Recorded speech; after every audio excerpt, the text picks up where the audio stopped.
Happy Wednesday, everyone, and thanks so much for joining us on Up North Live Unscripted at 6:30. I am Maya Ingle, live in the digital studio, and let's turn things right over to our chief meteorologist, Joe, because it's been a bit of a weird weather day, at least here in Traverse City. We've had just on and off showers kind of all day, so a little sunshine here and there, a lot of clouds, but it's just been kind of odd.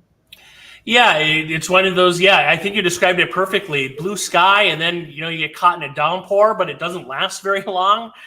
Yeah, it's been one of those kind of days. But you know what, Maya? You won't have to worry about any rain tomorrow. Okay, good to know. Or Friday. Okay. Or Saturday. No kidding. Probably into most part of next week. I won't say most, but part of next week too. So, wow, pretty quiet stretch coming up. We'll talk more about that. Temperatures were a little cool. We had some spots in the 60s today, but we'll get back up near 80 as we head toward the weekend. We'll have much more on that, and we'll look at radar too in a few minutes. All right, sounds good, Joe. We'll talk with him again then. But right now, let's turn things over to our question of the day. Would you watch a debate between the vice presidential candidates? Right now, 72% of voters say yes, 28% say no. Of course, on Monday at the RNC, Donald Trump announced Ohio Senator J.D. Vance as his running mate. And today, actually, Vice President Kamala Harris was in Michigan. So she was in Kalamazoo County delivering an address at the Air Zoo. And her address and her visit to Michigan comes as the debate continues over President Biden and his ability to serve as president. And of course, this is also just days after the attempted assassination of former President Donald Trump. So we were not there here at Up North Live News, but our sister station down in Kalamazoo, they did go to this event, and Tyler Brummett was there. He talked with people who were at the rally, and he has the full story. So here that is. Kamala Harris speaking here at this stage behind me at the Air Zoo in Kalamazoo County. She mainly focused on reproductive rights during her address and moderated discussion, but she also talked about gun rights in America and even took time to condemn political violence after last weekend's attempted assassination on former President Donald Trump. Our first woman vice president, Kamala Harris.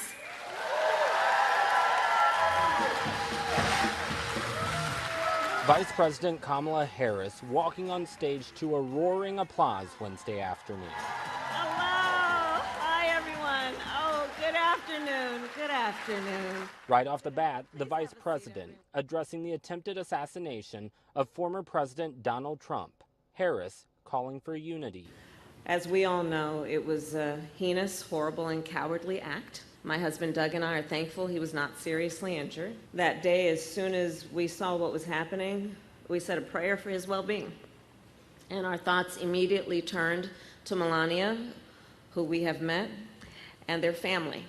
Much of the conversation Wednesday centered around reproductive rights. Harris says another Trump term in the White House poses a threat to women. This year of our Lord, 2024, have a state of being where the government can tell you what to do with your body? I mean, the most basic of things you should have control over? Everybody better watch out about what other freedoms you're taking for granted. Harris's visit comes on the same day as a new Associated Press poll shows nearly 2/3 of Democrats want someone else other than President Joe Biden on the top of the ticket. Age is just a number, and I think what Biden has done and will continue to do, it doesn't matter what age he is, he's been a great president, and I think he can continue us on to a better future. Supporters at the rally tell me it's important for the party to rally around President Joe Biden and Vice President Harris. It's just so important for Democrats to stick together and come out and support the leaders of our country and the great job that they're doing and show that support. I think that it's very important as women of color to come out and just support her, whatever it may be. But not everyone at the rally is a decided voter. Liam Reynolds is 18 years old and is set to vote in his first election. He tells me he plans to also attend Saturday's Trump rally in Grand Rapids.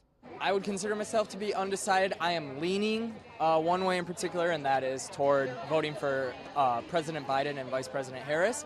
But I'm also willing to look at both perspectives in order to make my final conclusion.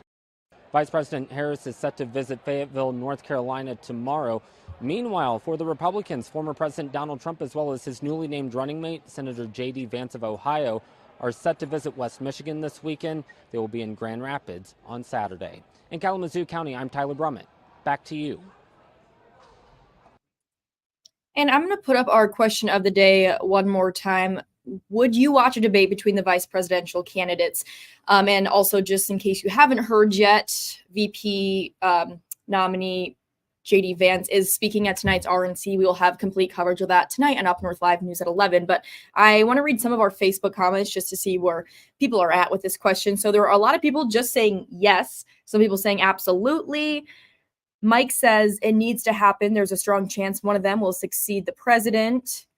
Definitely, oh, yes, I would. So no one has commented no. So I am curious, the 28% of people who voted no, I am curious why you would not watch a debate between the presidential candidates. So if you are watching right now and you haven't voted yet, again, you can scan the QR code on your screen to vote. You can also leave a comment live on this stream, and we will get to those as they come in. So I will put up our question of the day a little later, but right now let's kind of turn things back over to more local news. So one of the stories that we are working on today is about a potential new jail in Antrim County. So the Antrim County Sheriff's Office is giving free tours of its current jail that you are seeing right now. We got a tour of the jail today, we as in our reporter Daniel Zivian, and this jail was actually built in 1955. So the county is proposing a millage in November to fund its replacement, and the jail administrator says building a new facility is actually easier than keeping up the current jail when it comes to compliance. So here's more of what she had to say. It had to piece together different things throughout the jail. The plumbing, we've had issues with the plumbing throughout the 24 years that I've been here. The sheriff's department will all be in one building as opposed to having 3 different buildings for everybody. We'll all be under one roof. We'll come together as a team. So property owners who pay $56 for every $100,000 of taxable values if this does pass. And the next jail tour is Friday, July 26th. They are scheduled through October. So for more on this story, let's bring in our reporter, Daniel Zivian. He is live in Antrim County. Danny, thanks for joining us on Unscripted. It's been a while since we've seen you here. It has been. So nice to see you, Maya.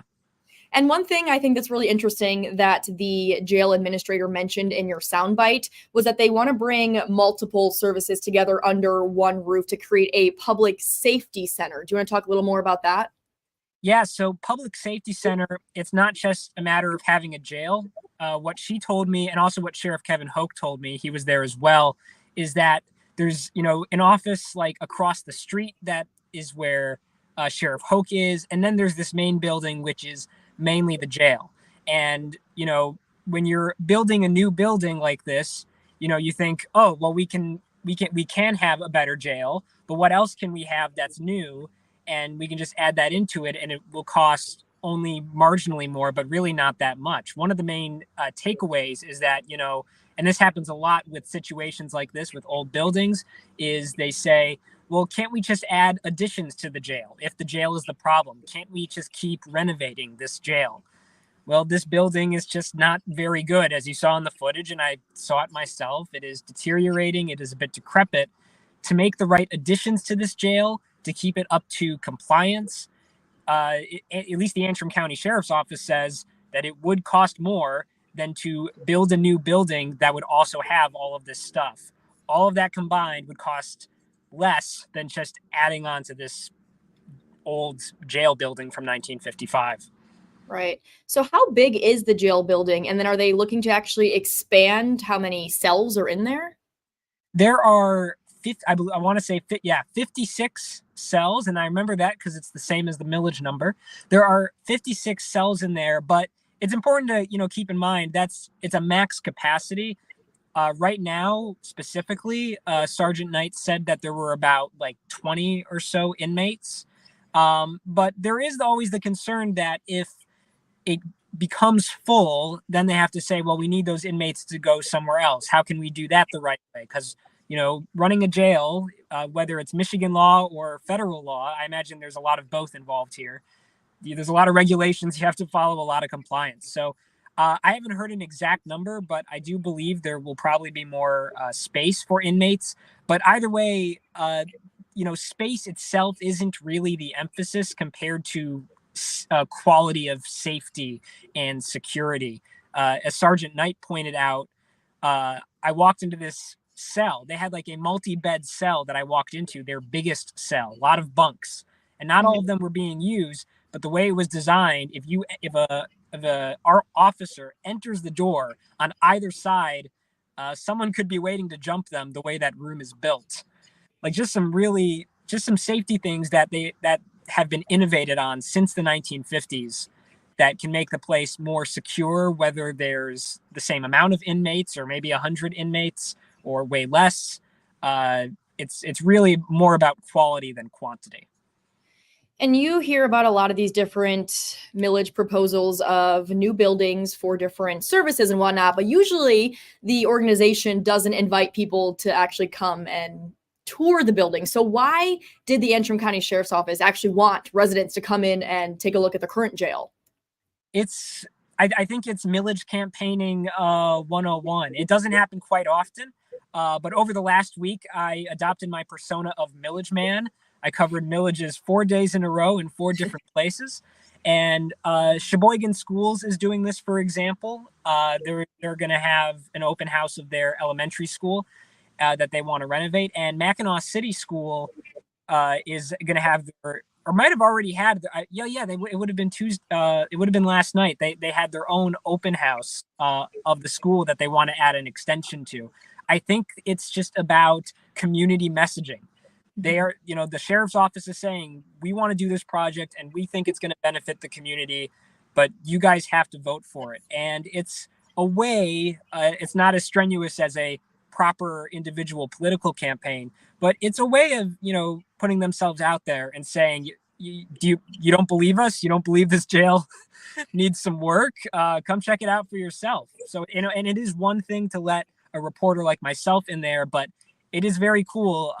Free tours on given Fridays and Tuesdays, groups of up to 15, first come, first serve.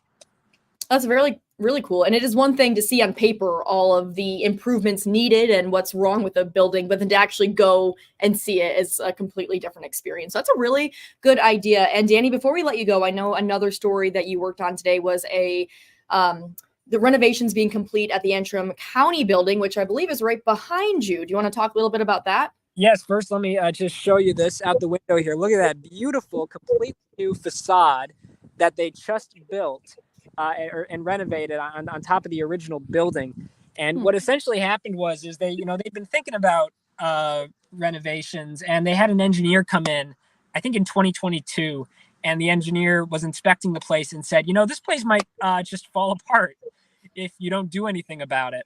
And so last year, there were a lot of ARPA fund projects, American Rescue Plan, that was federal money. There were a lot of those projects up here in northern Michigan, and this was one of them. So it was funded entirely from the federal level down, or pretty much entirely. There might have been a few extra funding sources, but mainly that way.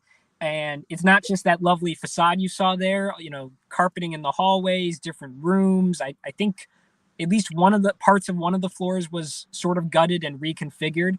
At the administrator who I spoke to, the county administrator this time, his name's Jeremy Scott. I did the interview with him in a new boardroom that's bigger. And the beautiful thing about that is that he said there were other community groups that use it, and now they actually have a lot more elbow room, a lot more space to do what they do, along with the official county business. And I was there while they were renovating it. I got footage of that as it was happening last year, and this parking lot was roped off in a lot of places. The entrances kept changing where people could go in to find their services. And at one point or another, just about every department of the county was displaced. I sometimes work in the old courthouse building here, and some of the departments were there and in other buildings. So the way he described it, getting this project done, again, I'll show it. Look at that. A huge sigh of relief for the county to have that open to the public. Yeah, and your full story on that is on our website, UpNorthLive.com, as well as your jail story. If you do want to go check out the Antrim County Jail, you can head to our website. So, Danny, thanks so much for joining us on Unscripted. We are going to take a short break, but when we come back, we'll check in with Joe, and he'll have more in your forecast. Stick around.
Welcome back, everyone. Let's bring in our meteorologist, Joe, into the conversation. And Joe, from what you said earlier, it sounds like we are in store for a lot of days of sunshine. Yeah, we'll take that in July, especially. Yeah. Although there's times like Maya in January when it's cloudy all the time, I wouldn't mind some sun then too. Yeah, that would be nice. It feels like weeks after week, but anyway, let's get back to this time of the year. Yeah, some nice weather. There's still a little bit of rain right now in a couple spots, but that's going to end here coming up shortly. Let's take a look at some of our weather cameras around the north. We'll go to Drummond Island. Oh, they're moving the camera there. Mackinac City, there's a look southbound along I-75. All these cameras kind of look the same. We've got some blue sky and then also some showers falling out of some of these clouds that you see there. That's a look around the region right now. I think the big story is just the lack of rain moving forward. Still a few showers around this evening, but look at the rain chances, at least through Monday, hardly anything. So again, that's a pretty dry stretch that we do have upcoming here around the north. Let's take a look at our radar tonight, and there it is. You can see some of these showers. We had a few thunderstorms earlier, in fact, around Manton in Wexford County. Earlier today, we actually had some almost quarter-size hail with a couple of thunderstorms there. We'll zoom in a little closer. Here's some of these showers. I'll go to the last, just the last hour. There's the movement on these. I know in Alpena you had some rain, a little bit there, right around Atlanta, Montmorency Township there.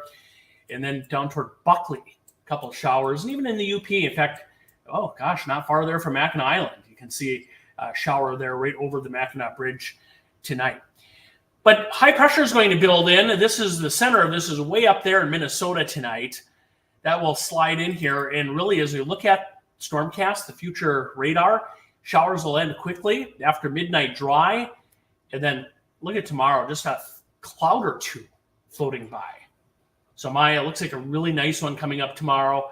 And we're going to kind of rinse and repeat for Friday. Same thing. There's Friday afternoon around 3 o'clock. Gorgeous weather. So the next few days looking good. And then we'll take you into Saturday. Okay, you're like, oh gosh, there's some rain. There are a couple showers because there's a front coming in from Canada over the weekend. At best, we'll get a couple spotty showers out of that. And if you're wondering about the weekend, there it is. Isolated showers in the UP and straight Saturday. I wouldn't worry too much about that. Low 80s. Sunday, upper 70s and low 80s. Same story. Those showers will shift into the lower peninsula Sunday. Very isolated at best. So here's the extended forecast. Look at that. 70s tomorrow, around 80 into the low 80s. And that is right where we should be for this time of the year. So we're coming in pretty close to average. Another system arrives toward the middle of next week. I think that'll be a better chance for a couple scattered showers and storms, maybe Tuesday into Wednesday. But big picture here, Maya, looks like a nice stretch of weather, not too hot, not too cold. And, finally, I know we've had a lot of rain recently. We'll get a few dry days in here. That's good for you to take Freddie, your dog, for a walk. Yes, I feel like I say this every time it rains, but my dog refuses to step outside if it's raining. Right. He will love these next few days. All right, thanks so much, Joe. We are going to take a quick break, but when we come back, we'll have some good sports content. We'll see what Harrison Beebe is working on. Stick around. You're watching Up North Live Unscripted.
Welcome back, everyone. Let's check in with our sports director, Harrison, who is, what are you up to tonight, Harrison? I'm cold. It's like a fall evening out here at Turtle Creek Stadium. There's a wind gust coming in. I don't know the direction. Maybe Joe does. It's chilly. It feels kind of like football season, which is what, July 17th? Is that the date on the calendar? It's just weird. Your brain just, I'm used to cold days in June at the ballpark, cold days in July, and cold isn't the proper word. Ryan is here in his jersey. We'll check in with Ryan in a second. So he's toughening it out, but I'm being a little wimp and complaining about how cold it is for July 17th. Well, you know what, Harrison, you're in for some good news because we just touched base with Joe, who said the next couple of days are going to be sunny and 80 again. So I heard it's good Freddie weather. Yes, indeed. We all plan our lives around when Freddie's going to have a good day. Yeah, it's Freddie's world, and we're all just living in it. He's helped me win a wager or two in the past, if I recall, against you in sports interoffice betting. So, we got Pitt Spitters tonight. Their final home game before the All-Star break, which the All-Star break is towards the end of the Northwoods League season. So I did the count. There's 16 total games left, 8 more home games after tonight. So if you want to catch a ball game here, you got a few more opportunities, but that summer clock is dwindling a bit. Mm-hmm. All right, Harrison, I'm sorry. We don't have a lot of time for sports today, so I don't think we're going to have time for Ryan's fun fact today, but hopefully tomorrow. Ryan, you've been cut. Sorry, buddy. No time. Hopefully tomorrow. All right, Harrison, have fun of the game, and we will see you during sports tonight at 11. But here on Unscripted, we're going to take another break. When we come back, we'll take a look at the final results for our question of the day. Stay with us.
If you haven't voted on our question of the day yet, now is a perfect time to do so. Would you watch a debate between the vice presidential candidates? 72% say yes, 28% say no.